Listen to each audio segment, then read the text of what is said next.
Hello, David Moore with IRA Advantage, IRAadvantage.com.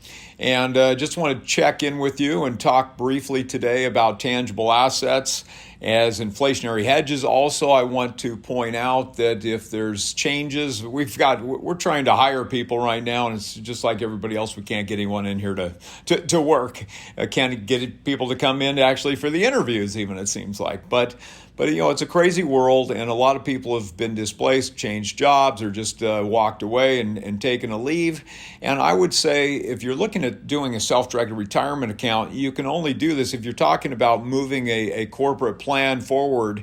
There's only certain times you can do that. So if you're under 59 and a half years old, for example, and you want to use a current 401k plan, current employer 401k plan, you're not going to be able to move that money out of that plan into a self-directed account at this point in time. So if you're 59 and a half, you can do an in-service distribution, get access to that money. But what we're seeing happen a lot right now is people are changing jobs. When you make that job change, you can actually get access to that money. So if you're contemplating a self-directed account and you're changing jobs or about to change jobs, this might be your opportunity. Now, understand it takes a little time to get this done, so don't, years ago I had a client that was changing jobs, and we started this self-directed process, started to try to get his account set up and money moved, and he took a new job before any of that work was actually able to be completed. And the problem is the new job had the same parent company as the old job, therefore the new plan was the same as the old one, and we couldn't get it done. So really understand when you have access to this money, and any IRA can be self-directed. But if we're looking at a 401k plan, once again, current employer plan, under 59 and a half years old, you're stuck. If you're 59 and a half or older, you've got access to that money. Previous employer plans, we can always self-direct those.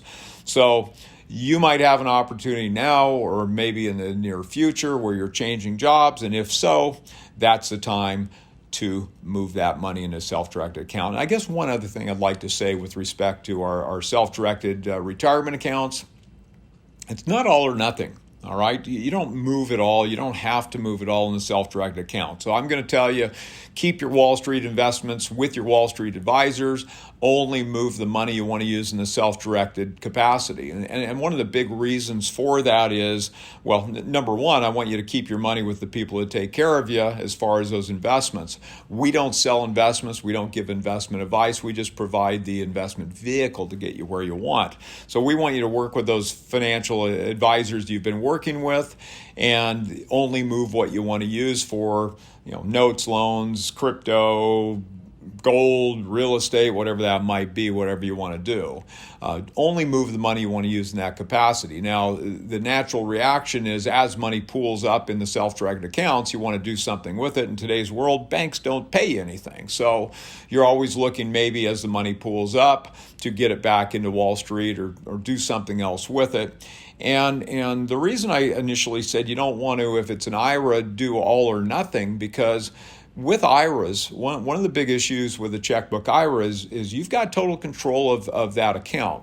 So with total control brings some vulnerability. I mean, if you want to commit a prohibited transaction and cause yourself a problem, you can do that. So it's really important when you look at a self-directed IRA to understand that in a prohibited transaction, you're going to have a situation where all funds in that account are treated as distributed as of the first day in the year in which the indiscretion occurred. So it's really important with IRAs that we segregate funds. So once again, if you're looking at self-directed in IRA, keep your Wall Street stuff with your financial advisor. Move what you want to use in the self-directed capacity into that new custodial account. Ultimately, if you're using a checkbook IRA in the IRA LLC, and by doing it that way, you've isolated those two accounts. If you did have a prohibited transaction event in the self-directed, it will not encumber the Wall Street stuff. Now, the easiest way to actually further diversify, if you did move more money or all the money into the checkbook IRA, or you just have that cash flow building up and you don't want to have to move the money